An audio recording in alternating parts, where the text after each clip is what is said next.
Hey there, thanks for stopping by the channel. My name is Sean and this is The Sean Show. Today I'll be tackling the question, where can I get a loan for a semi-truck? With that said, let's dive in.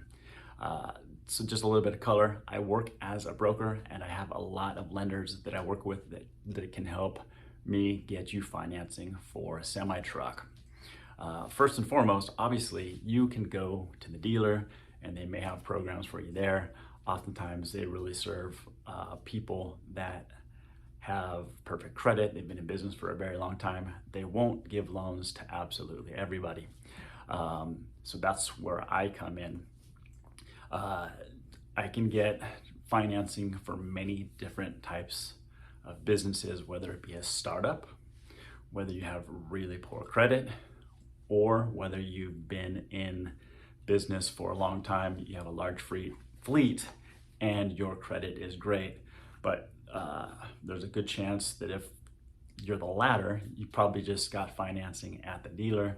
I really serve the people that financing at the dealer doesn't serve. So I can pretty much finance anybody, no matter how poor your credit is.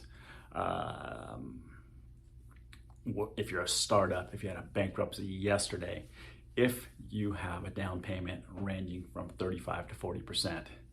And then in terms of the down payment requirement, it could be less than that, just depending on all the particulars. How long you've been in business, how big is your fleet, what's the credit like, etc. If the credit is marginal but not perfect and not super poor, you might be able to finance it with just 20 to 30% down. And then if you're a pretty good candidate, you may be able to get 50% down. And if you're that perfect candidate, you can get it with 0 to 10% down. But again, that's not the people that I talk to on a regular basis. But either way, I probably have a program for you. So if you're looking to finance a new or used semi-truck, I'd love to hear from you. My contact information is down below in the description. Don't forget to drop a quick like and subscribe. And if you could, just make a comment in the comment section letting me know where in the country you're from. Enjoy the rest of your day. Take care.